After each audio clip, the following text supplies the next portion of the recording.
My name is Juliet Anderson. I'm 29 years old. 14 days before my wedding, my own father looked my fiancé dead in the eyes and said, "She's a liar. Always has been. She had a bastard child at 18 and tried to trap a man with it." My mother leaned in with venom and hissed, "Don't let this whore trap you too. She abandoned her own daughter like trash. She's rotten to the core." I sat there at the table, silent, while the two people who were supposed to love me tore my soul apart in front of the man I loved.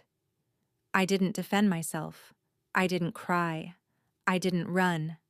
Because what my parents didn't know was that my fiancé had already found her. He had spent the last 6 months quietly undoing everything they destroyed, and they had no idea she was walking into our rehearsal dinner. That night, everything they tried to bury came back to life, and everything they thought they controlled completely shattered.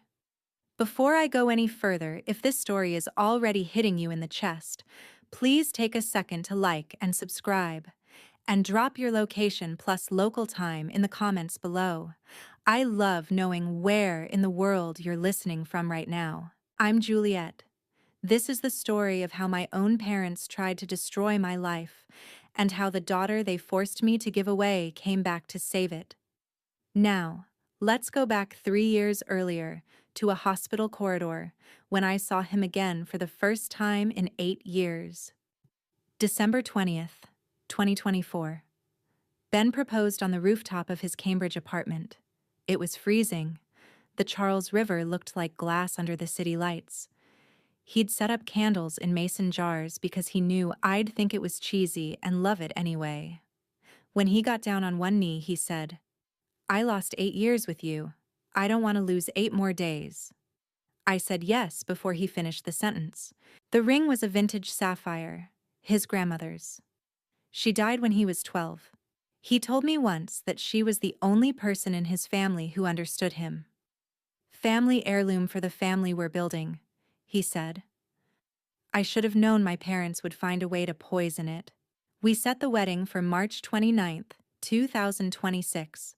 Old South Church for the ceremony, the Fairmont Copley for the reception. Classic Boston wedding. I sent out 128 invitations. My mother called the day after I mailed them. "White roses are so common, Juliet. What will the church ladies think?" I'd picked white roses because they were simple, because they didn't scream for attention, because I wanted the day to be about Ben and me, not about impressing Patricia Anderson's church friends. But I didn't say that. I just said, "I like white roses, Mom." She sighed like I'd personally disappointed her.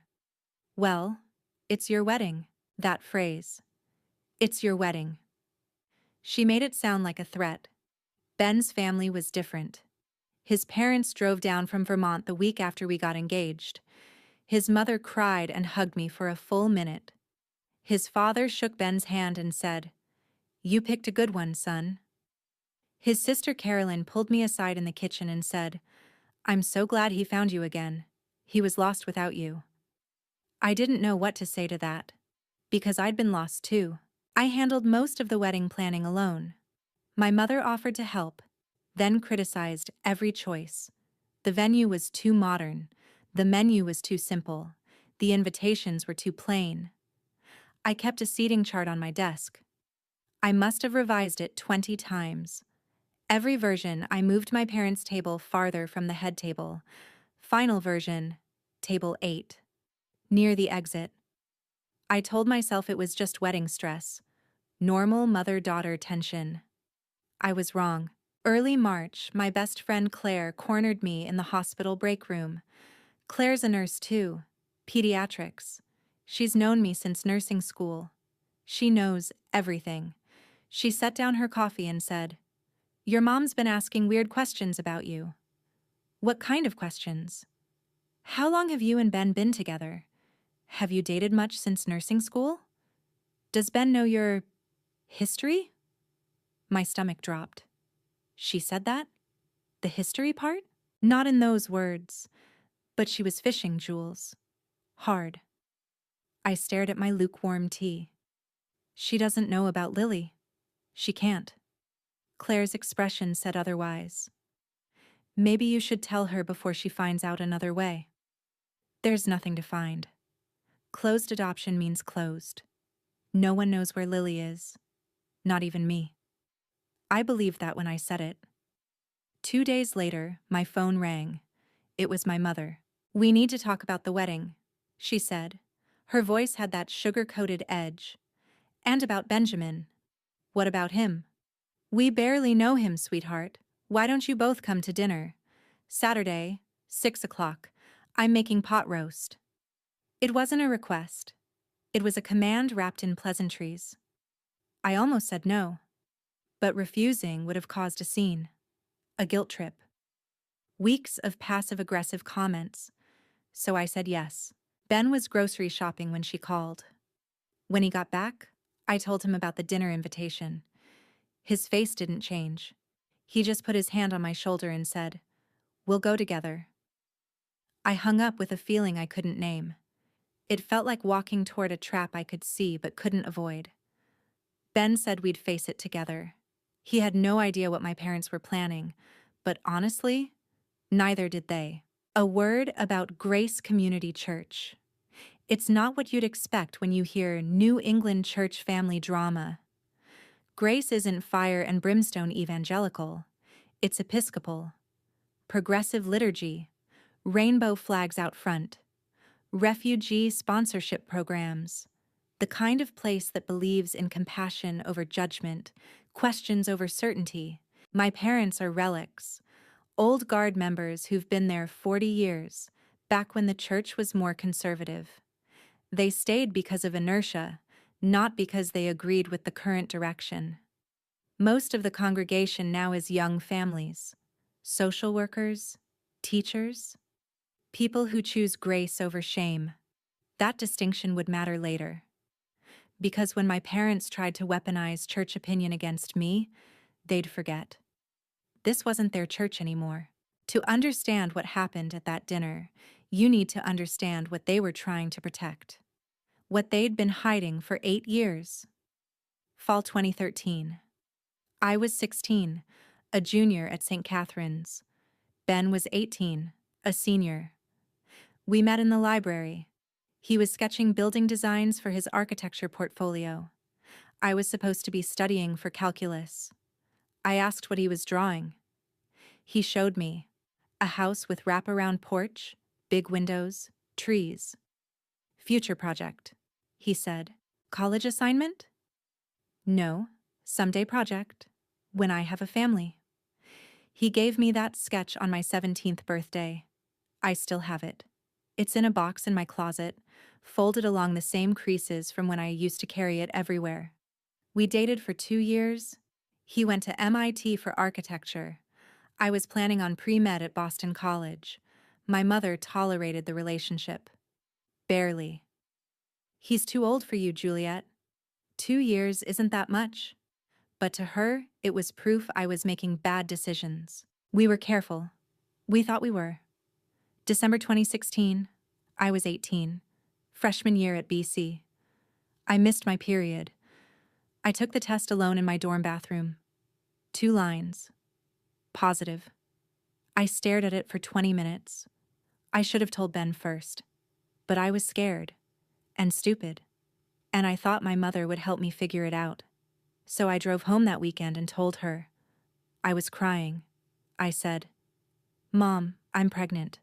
I don't know what to do." She didn't hug me, didn't ask if I was okay. Just said, very quietly, "You're going to fix this." Quietly. I knew what she meant. "I'm not getting an abortion." Her face went cold. "Then we'll handle it another way." That's when everything changed. That's when they took control. January 2017. My parents found out I was 2 months along. They pulled me out of Boston College, told the school I was taking medical leave for health issues. I spent the next 8 months locked in their house in Wellesley, technically homeschooled. Actually just sitting in my childhood bedroom, feeling her move inside me, trying to imagine a way out that didn't exist. They cut off all contact with Ben. Used my email to send him a breakup message. I think we should break up. This isn't working. He called. My mother answered my phone, told him I didn't want to talk to him, that I needed space. He tried for 2 weeks. Then he stopped. I wanted to run. Every single day I planned it. But I was 18, pregnant, with no money and nowhere to go. My father made it clear. If you contact him, we cut you off. No college, no car, no phone. You'll have nothing. So I stayed, and I let them plan my daughter's disappearance. August 13th, 2017, 3:42 in the morning, Newton Wellesley Hospital. Labor took 16 hours. My mother and father were there. So was the adoption social worker, a woman in a gray suit with a clipboard and a sympathetic smile that didn't reach her eyes. I gave birth to a baby girl, 6 pounds, 8 ounces, dark hair, perfect. I asked to hold her. My mother said, "It's better if you don't. Clean break." The social worker nodded. "It's easier this way." But there was a nurse. Young, maybe 25. She looked at me, then at the baby, then back at me. She said, "I can give you a couple minutes." She placed my daughter on my chest. 90 seconds. That's all I got. I tried to memorize everything. The weight of her, the warmth. She had a tiny birthmark on her left shoulder, shaped like a crescent moon. I whispered, "I'm so sorry." Then my mother said, "That's enough."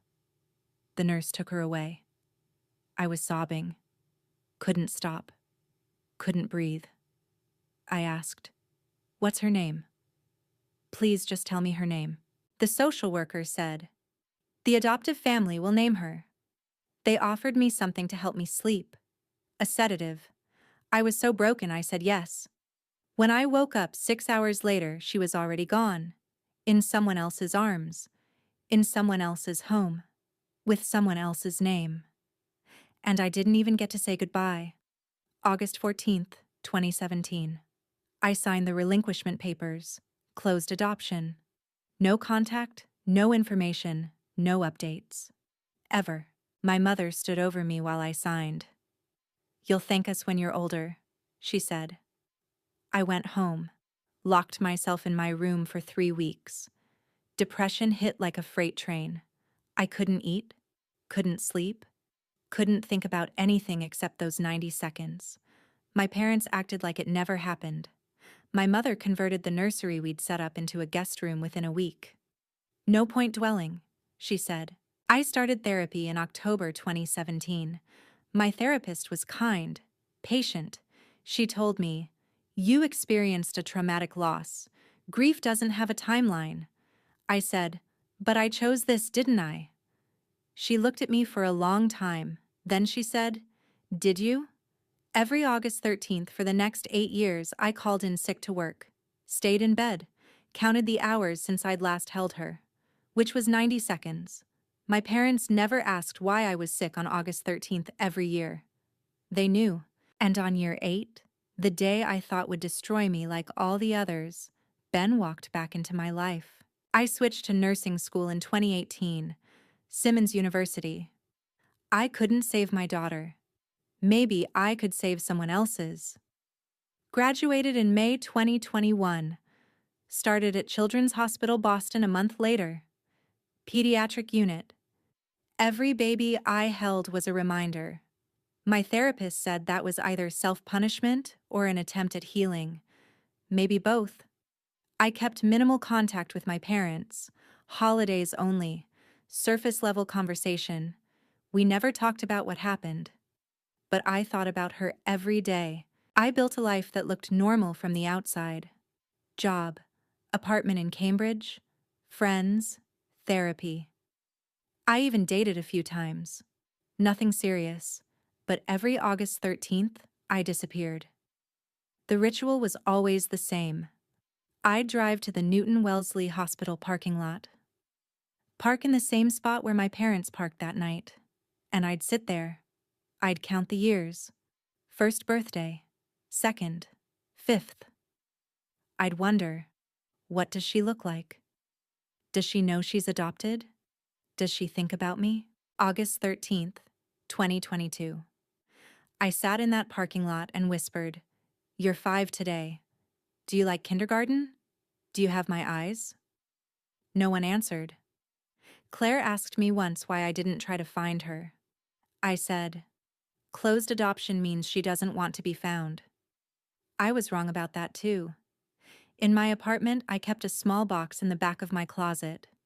Inside were 8 birthday cards, one for each year. I'd write them on August 13th, seal the envelope, and put them in the box. I never sent them. There was no address to send them to, but I wrote them anyway. While I was grieving, Ben was living his own version of hell. I didn't know this at the time. He told me later. He finished MIT in 2020, started an architecture firm with a college friend, took on projects around Boston. He dated a few people. Nothing stuck. He told me later, "Every relationship I tried felt like replacing you. I couldn't do it." In his sketchbook from 2018, there are pages and pages of house designs. All of them have the same detail: a nursery facing east, labeled "for morning light." He didn't know why he kept drawing it. 2022. Ben's firm got a contract to design an expansion for Children's Hospital Boston, new pediatric wing. He'd be on site for measurements, meetings with hospital admin. Pure coincidence. March 15th, 2023. I was doing rounds on the 4th floor.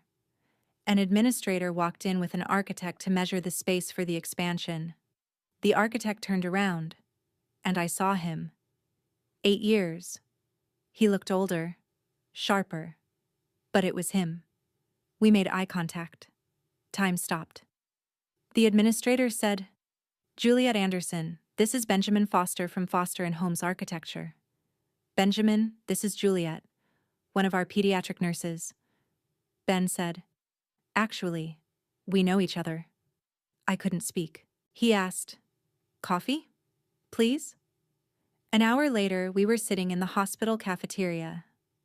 2 coffees getting cold on the table between us. We talked for 3 hours. He said, "I never stopped thinking about you, and I never understood why you left." I told him the truth. Most of it.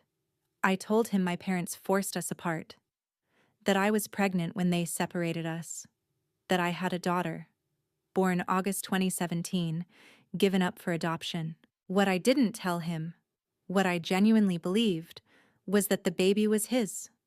The timeline was close. We'd broken up in January. I thought maybe I'd gotten pregnant right after we split, with someone else. In my grief, it didn't make sense. But trauma doesn't make sense. I was wrong. But I wouldn't know that for 2 more years. April through December 2023. We started dating again. Slow, careful. Both of us wounded in different ways. He asked about my daughter often. "Do you know where she is?" "Closed adoption. I have no information." "Would you want to find her?" "Every single day, but I don't have the right." We fell in love again. Deeper this time, because we knew what losing each other felt like. In November 2023, Ben started coming to therapy with me. Couples counseling. The therapist specialized in adoption trauma. Ben listened, asked questions, took notes. I thought he was just trying to understand me. I didn't realize he was building a plan. December 20th, 2024. The proposal, the rooftop, the sapphire ring. That night, after I said yes, I told him something I should have said earlier. "There's something else," I said, "about the pregnancy, the timing." He waited. I got pregnant right around when we broke up, December 2016. And I've always assumed it was someone after you. A rebound. I was so messed up, I don't even remember clearly. I should have told you before you proposed. Ben went quiet for a long time. Then he asked, "Is there any chance it could be mine?" I thought about it. I don't know. Maybe. The timeline overlaps. His face changed. Not anger. Determination. If she's mine, he said. If our daughter is out there, I need to know. But we can't. Closed adoption means there are ways. I told him to let it go. That we'd never find her. That it was better not to hope. 3 weeks later, he ordered a 23andMe kit. January 2025. Ben did the DNA test. He told me it was for ancestry. I want to know if I'm actually Scottish like my dad claims. I didn't think much of it. Results came back in February. Standard European heritage breakdown. Norwegian, Irish, some German. No close family matches. Ben stared at the screen for a long time. Then he said, "Nothing." I said, "I told you. She's probably not even in the system." He nodded, but I could see the disappointment.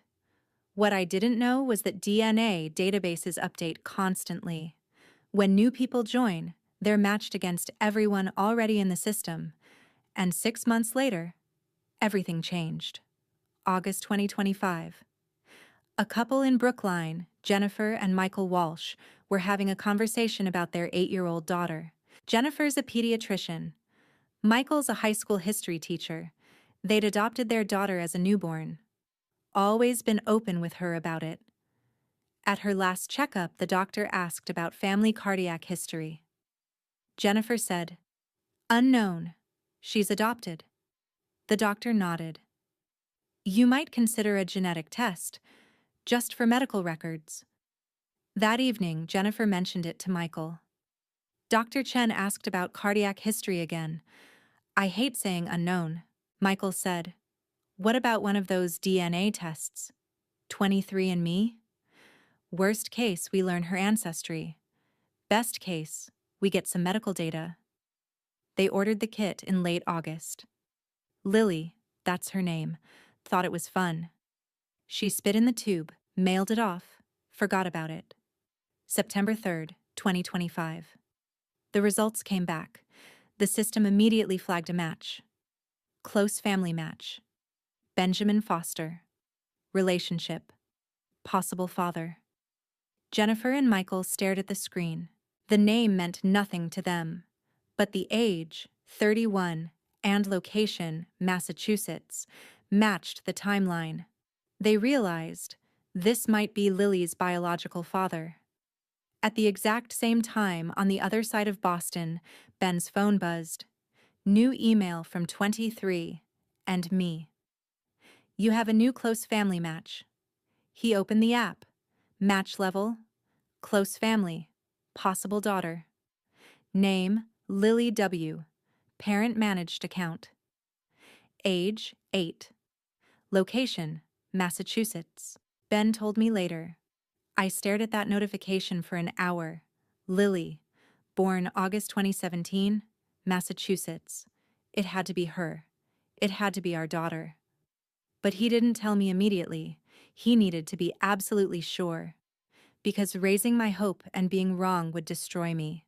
So he did what Ben does. He made a plan. September 4th, 2025.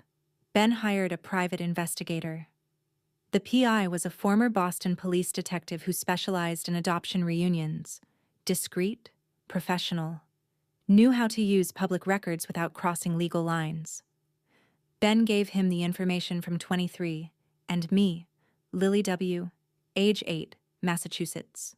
The PI worked fast.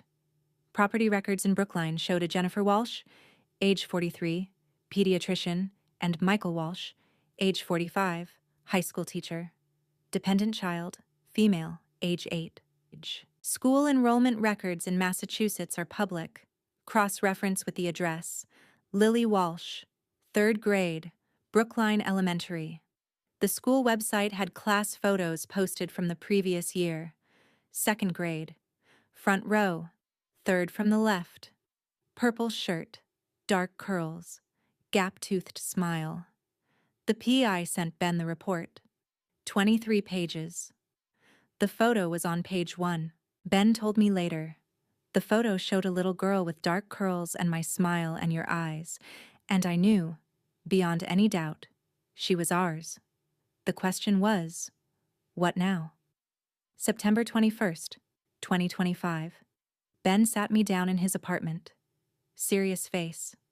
Gentle voice. I found her, he said. I thought he was joking. Found who? He showed me his phone, the 23andMe match, the PI report, the photo. I collapsed. I don't remember the next hour clearly. I know I cried. I know Ben held me. I know I kept saying, how? How is this possible? Ben explained the DNA test, the match, the investigation, and then he said, Juliet, the match says I'm her father, not someone else. Me. That broke me all over again, because it meant I'd lost 8 years not just with my daughter, but with the father of my daughter, the man I loved, the man who would have fought for us if he'd known. October 2025, Ben hired a family law attorney, Helen Strickland, specialist in adoption cases. We weren't trying to take back Lily. That's not how it works. We were trying to establish contact to see if the adoptive family would be open to communication. Massachusetts law allows birth parent contact if the adoptive parents consent. If they refuse, we'd have no legal recourse. The attorney sent a formal letter to Jennifer and Michael Walsh. The letter said, I represent Juliet Anderson and Benjamin Foster, the biological parents of Lily Elizabeth Walsh, DOB August 13, 2017. My clients recently became aware of their genetic relationship to Lily through DNA testing. They are seeking to establish contact with Lily if the family is open to such communication. This is not a legal challenge to the adoption. This is a request for voluntary reconnection. We waited 3 weeks. No response. I started to accept that maybe closed meant closed. Then Jennifer Walsh called the attorney back. November 2025. Helen put the call on speakerphone. Ben and I sat in her office, holding hands, barely breathing. Jennifer's voice was warm, kind. I got your letter. I want you to know, Michael and I have always wanted Lily to know her birth parents. We tried to maintain contact after the adoption, but we were told the birth mother wanted no contact. A clean break. My blood went cold. Helen asked, Who told you that? The adoption agency. They said they'd reached out on our behalf, but Juliet had requested no further communication. I'd never said that. My parents had. Jennifer continued, Lily asks about her birth mother every year on her birthday. We've told her we'd help her find you when she was ready. We had no idea you were looking too. Ben and I were both crying. Jennifer said, We're not threatened by you. Lily's lucky to have so many people who love her. We'd be honored to arrange a meeting. We set it up for February, supervised by a family therapist. 1 hour. Walsh Family Home in Brookline. Lily was told ahead of time. Your birth parents want to meet you. She said yes, immediately. December 2025. The Walsh family started sending us emails through the attorney, photos of Lily, stories about her. She loves art, plays violin, wants to be a veterinarian. She's in 3rd grade. Her favorite color is purple. Jennifer sent a scanned drawing Lily had made the year before. It was a family portrait. 2 adults labeled Mom Jennifer and Dad Michael. A little girl in the middle labeled me. And in the background, 2 shadowy figures labeled with question marks. Jennifer wrote, Lily drew this last year. She imagined you with long brown hair and kind eyes. She was remarkably close. I stared at that drawing for an hour. She'd been thinking about me. All those years I thought I had no right to grieve. She'd been grieving too. And she was 8 years old. We circled February 14th on the calendar. Valentine's Day. Symbolic. I asked Ben, what if she hates me? What if she blames me for giving her up? He said, then we'll show her it wasn't your choice. We'll show her everything. I didn't know he meant that literally. February 14th, 2026. 2 o'clock in the afternoon. The Walsh house is a Victorian in Brookline. Painted blue. Flower boxes in the windows. Lily's artwork taped to the refrigerator. Jennifer and Michael greeted us at the door. They looked exactly like their photos. Kind faces, warm handshakes. The family therapist was already there, a woman named Dr. Reeves. She explained the ground rules. Let Lily set the pace. If she wants to hug, great. If not, that's okay too. This is her story as much as yours. Then Lily walked in. She was small, 8 years old, dark curls, wearing a purple dress. She looked at me. I looked at her. I couldn't breathe. She said, "Are you Juliet?" "Not Mom, just Juliet." I nodded. My voice was stuck somewhere in my chest. She said, "I've been waiting to meet you." She was holding a photo album. Construction paper. Glitter. Stick-on letters that said, "Lily's Life." "I made this," she said. "It's pictures of me growing up. So you can see what you missed." Every page was a punch to the chest. Lily at 6 months. First birthday. First day of kindergarten. Violin recital. Art show. She narrated each photo. Matter of fact. Not trying to hurt me. Just showing me her life. When she finished, she looked at me and asked, "Did you want to keep me?" The question broke me. "Yes," I said. "I wanted to keep you more than anything, but I was 18, and my parents, your biological grandparents, said I couldn't. They said you'd have a better life with another family. So I listened. And I've regretted it every single day since." She processed this. Then she asked, "Then why didn't you come find me?" Ben spoke up. "Because we didn't know how. Until now." Lily looked at both of us. "So you're like my original parents?" I said, "Yes." She said, "Cool. Can I show you my room?" Her bedroom was painted sky blue, stars on the ceiling, violin in the corner, art table covered in drawings. One drawing caught my eye, the family portrait with the shadow figures. Lily saw me looking at it. "I drew that last year. I didn't know what you looked like, so I just made shadows. But now I can finish it." She pulled out markers, started adding features to the shadow figures.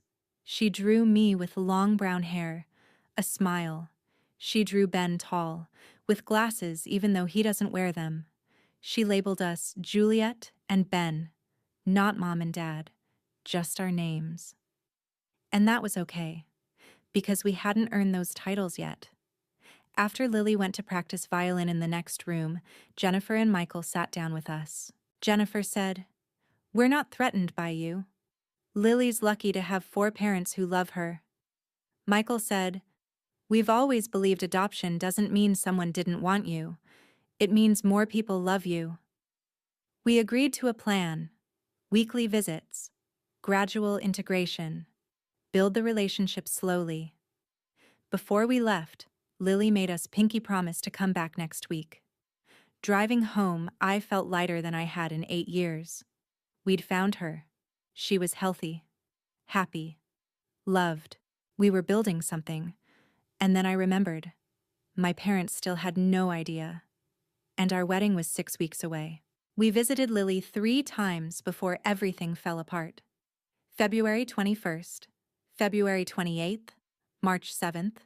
Each visit, she opened up a little more, showed us school projects, played violin for us, asked questions about family medical history. "Do I get my curly hair from you?" she asked me. "Yes," I said. "And your dad's smile." By the 3rd visit, she hugged me goodbye, quick, almost shy, but real. I cried in the car after. On March 7th, Lily asked, "Jennifer said you're getting married soon. Can I come?" Ben had the wedding invitation in his jacket pocket. He'd been planning to ask the Walsh family to bring her. That night we discussed whether to tell my parents. "Do we tell them before the wedding?" I asked. "Or do we just let them find out?" Ben said, "We should protect Lily from their reaction. Maybe we wait until after." I agreed. That was a mistake. February 28th, 2026, Friday afternoon, around 3 o'clock. My mother was driving through Brookline to visit a friend.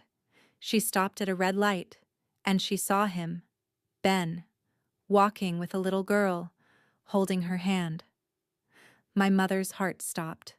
The girl looked exactly like me at age 8. Dark curls, same walk.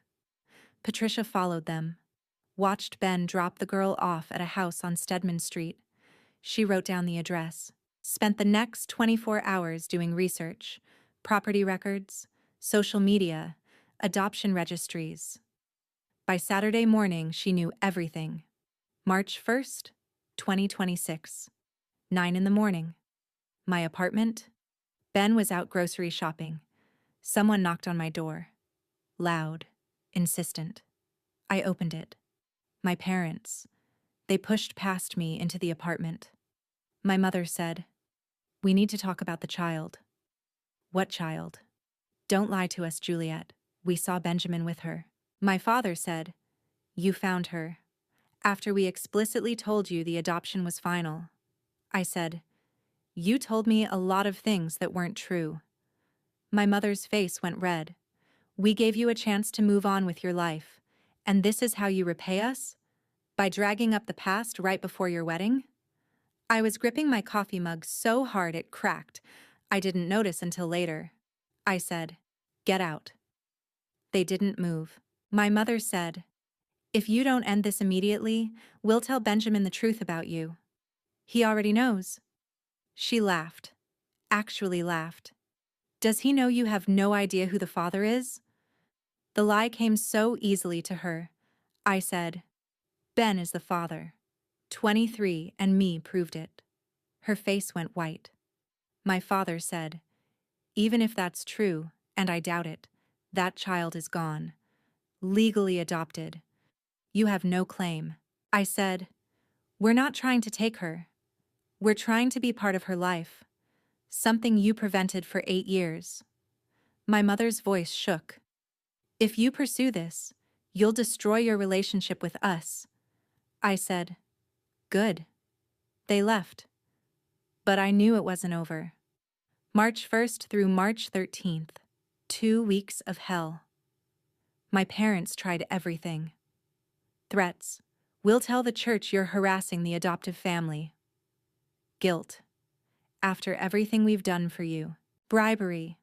"We'll pay for a European honeymoon if you stop this nonsense." Emotional manipulation. "You'll confuse that poor child." Nothing worked.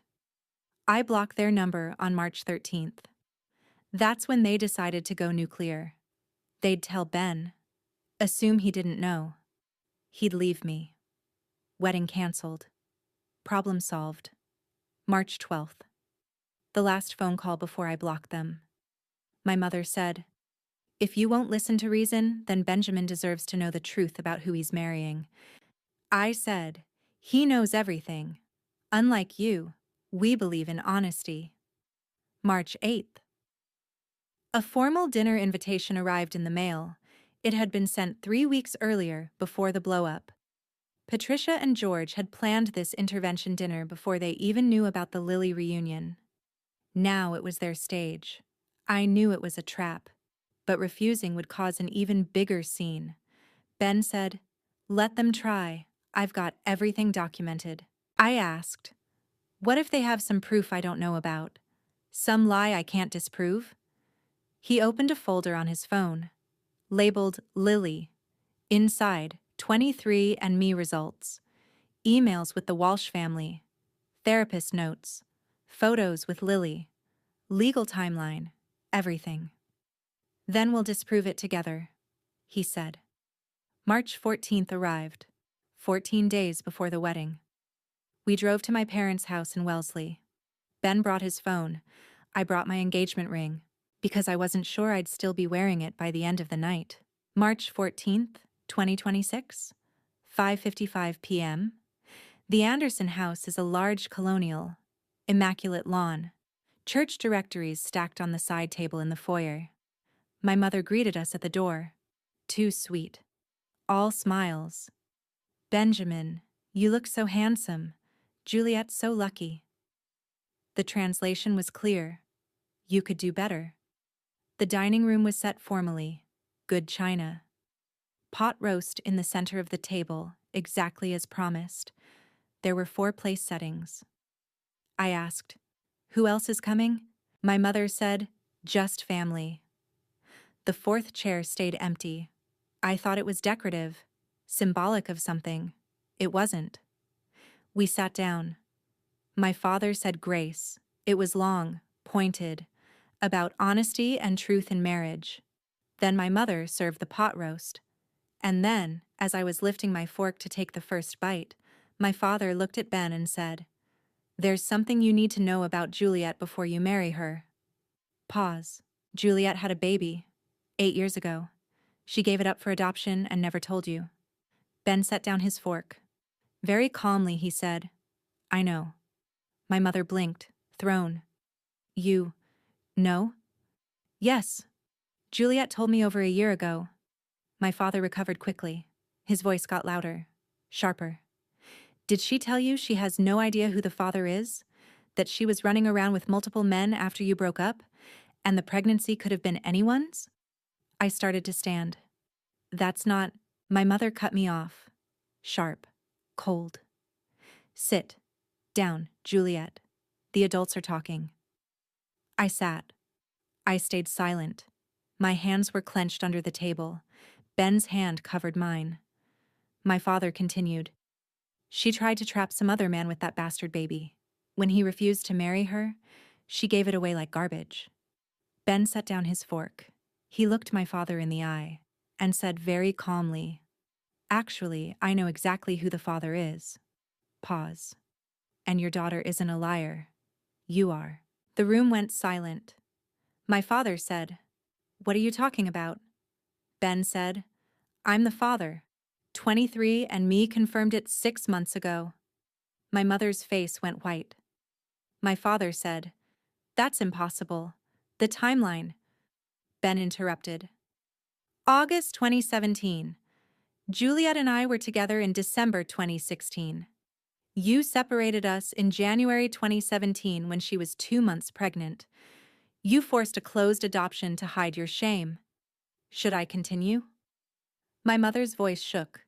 "You have no right to—" "No right. To what?" Ben said. "Know my own daughter? Interesting perspective for grandparents." My father stood up. "Even if you are the father, which I doubt, that child is gone. Legally adopted. You have no claim." Ben said, "Actually, we've been in contact with her for 6 weeks." My mother's voice came out strangled. "You've what?" Ben picked up his phone, set it on the table, screen facing up. "Her name is Lily," he said. "Lily Elizabeth Walsh. She lives in Brookline with Jennifer and Michael Walsh. Wonderful people who actually love her. And she knows we're her biological parents." He opened a photo, showed it to them. The photo was from March 7th. Lily, me, and Ben, all smiling. Lily holding a sign that said, "See you at the rehearsal dinner." My mother leaned in. Her voice dripped venom. "Don't let this whore trap you too. She abandoned her own daughter like trash. She's rotten to the core." Ben's voice stayed calm, cold. "She didn't abandon anyone. You stole her daughter. And you're about to lose your own." My mother stood up, shaking with rage. "If you continue this circus, we will not attend your wedding. We will tell everyone at church what kind of woman she really is. We will make sure everyone knows what you've done." Ben stood too. He pulled up a folder on his phone. "Let me show you what we have," he said. 23andMe results proving paternity. Emails with the Walsh family, who, by the way, tried to contact Juliet for years, but you blocked them. Therapist notes from Juliet's trauma treatment, hospital records showing she tried to refuse the adoption, legal timelines showing you rushed the process, and testimony from Jennifer Walsh about letters you intercepted. My father's voice was tight. You've been building a case against us. No, Ben said. We've been protecting Lily from you. There's a difference. My mother said, if that child shows up at your wedding, we will stand up and object during the ceremony. I stood up. The engagement ring was still on my finger. I looked at my mother and said, then you won't be invited to the ceremony. She said, you can't uninvite your own parents. I said, watch me. My mother tried one last card. Fine. Have your reunion. But I'm calling the Walsh family tonight. I'll tell them you're unstable, that you're harassing them. Ben interrupted. Go ahead. They already know our story. The real one. Including your role in forcing the adoption. We have documentation. And they have lawyers. My mother's voice cracked. You've been planning this. You've been... Ben said. We've been protecting our daughter. Something you should have done. I said, after tonight, you're not invited to the wedding, the rehearsal dinner, or anything else. You lost the right to be my parents when you stole my daughter. We left. Drove in silence for 10 minutes. Then I said, they're not going to let this go quietly. Ben said, I know. That's why I invited them to the rehearsal dinner. I stared at him. You what? He explained. He'd sent the formal rehearsal dinner invitation 3 weeks ago, before this whole thing blew up. He knew they'd find out about Lily eventually. He wanted the confrontation to happen publicly, with witnesses, so they couldn't rewrite history later. Rehearsal dinner meant 40 guests, both families, friends, colleagues, church members, all the people who knew me as kind, honest, good. I asked, what if they make a scene? Ben said, then Lily will see exactly why we kept her away from them, and everyone else will see it too. March 14th to March 28th. 2 weeks. I blocked my parents' number, focused on the wedding, visited Lily twice more. She was excited about coming to the rehearsal dinner. Jennifer helped her pick out a white dress with a purple sash. So I matched the wedding colors, Lily said. I asked Ben, what if this backfires? What if it traumatizes her? He said, she's stronger than you think, and she deserves to know the truth about why her family looks the way it does. March 28th, 2026. 6 o'clock in the evening, the Fairmont Copley Plaza, private event room. We'd combined the rehearsal dinner with a welcome party for out-of-town guests. 40 people total. Ben's family from Vermont, my hospital colleagues, his architecture firm partners, college friends, 5 church members, the progressive ones who actually liked me, and the Walsh family, Jennifer, Michael, and Lily, seated at table 1 near the exit, so they could leave with Lily if things got ugly. My parents arrived at 6:15, late, making an entrance. Patricia wore a navy dress and pearls. George wore a suit. They looked like the respectable church-going couple everyone thought they were. Caroline, Ben's sister, leaned over and whispered, they actually came. You ready? I said, no, but let's do it anyway. Dinner started. The food was good. Salmon, roasted vegetables, conversations buzzed, speeches began. The best man told a story about Ben in college. The maid of honor, Claire, told a story about me from nursing school. Ben's father stood up, talked about finding your way back to love, about second chances. My parents sat stone-faced through all of it. Then Ben stood up. The room quieted. He said, most of you know that Juliet and I dated in high school. What you might not know is that we broke up for 8 years. We were separated by circumstances beyond our control.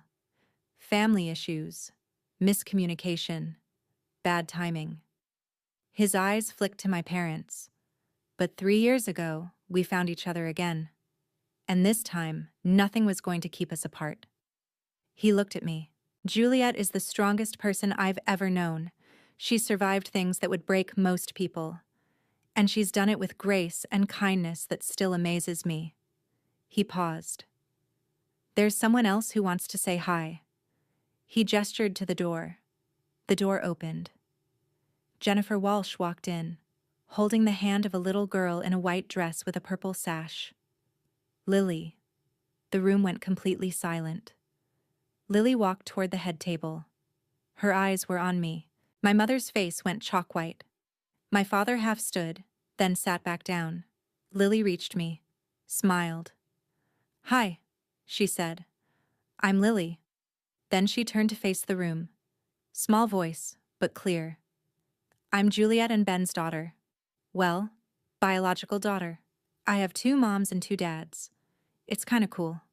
Someone in the back asked, You have a daughter? Claire stood up. Yes. And it's a beautiful story. Let them tell it. Ben explained. Briefly. Factually. 8 years ago, Juliet and I were separated. She was pregnant with my daughter, but I didn't know. Her family arranged a closed adoption. For 8 years, we thought we'd never see Lily again. Then 23andMe brought us together. Her adoptive parents, Jennifer and Michael, have been incredibly generous in letting us reconnect. Jennifer stood up, her hand on Lily's shoulder. Lily's lucky to have so many people who love her. We're honored to share her with Juliet and Ben. My mother stood up. Her voice shook. This is inappropriate. This child should not be here. Caroline, Ben's sister, said, Excuse me, who are you? My mother said, I'm Juliet's mother? Caroline said, The same mother who forced an 18-year-old to give up her baby? That mother? Patricia said, We did what was best for... Ben's father stood up. For who? Certainly not for Juliet. Or for Lily. The room was staring at my mother. No one was on her side. My father tried to pull Patricia toward the door. She shook him off. She turned to Lily and said, You don't belong here. Lily looked at her. Small, 8 years old, white dress. She said, Are you my grandma? Patricia said, No, I'm... Lily said, Juliet told me I have grandparents who didn't want me to exist. Is that you? Dead silence. Patricia couldn't answer. Lily continued, Juliet told me she wanted to keep me, but you wouldn't let her. Is that true? Patricia stammered. It's not that simple. Lily said, It sounds pretty simple. Ruth, an elderly church member, someone Patricia had known for 20 years, stood up. Patricia Anderson, she said, I've known you for 2 decades. I have never been more disappointed. One by one, people spoke up. A colleague from the hospital. Juliet is the most compassionate nurse I know. She deserves happiness. Ben's business partner. This family is beautiful. Anyone who can't see that can leave. Even church members, Patricia's own people, turned on her. Forcing your daughter to give up her baby? That's not what Jesus taught. Ruth said, Patricia, you need to leave. This is a celebration, and you're poisoning it. My mother grabbed my father's arm. She headed for the door. Stopped. Turned. Said, You'll regret this, Juliet. All of you will. And walked out. The door closed behind them. The room exhaled. Then someone started clapping. Then everyone. Standing ovation. Not for kicking out my parents. For Juliet's strength. For Ben's loyalty. For Lily's courage. For the Walsh family's generosity. Lily looked confused. Why are they clapping? I said, Because we're a family. She said, All of us? I said, All of us. She looked at me, shy, hopeful. Can I call you Mom? Or is that weird because I already have a mom? I was crying. You can call me whatever feels right. She thought about it. Okay. Mom Juliet. And Mom Jennifer. Like that. I held her hand. First time holding her hand without a therapist supervising, 8 years late. But here, the party continued. Lily met Ben's parents, her other grandparents. They cried, hugged her, gave her a teddy bear they'd been saving for 8 years. And the next day, we got married. March 29th, 2026, 3 o'clock in the afternoon.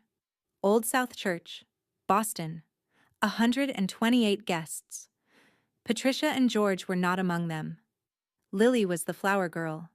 White dress, purple flowers. She walked down the aisle ahead of me. Ben cried when he saw us both. The ceremony was perfect. Our vows included the line, "I promise to always choose truth over comfort and love over fear." The pastor said, "Marriage isn't just about two people. It's about the family you build together." The camera panned to Lily, Jennifer, Michael, Ben's parents, all of them smiling. We took photos after, one with Lily between me and Ben, all three of us holding hands.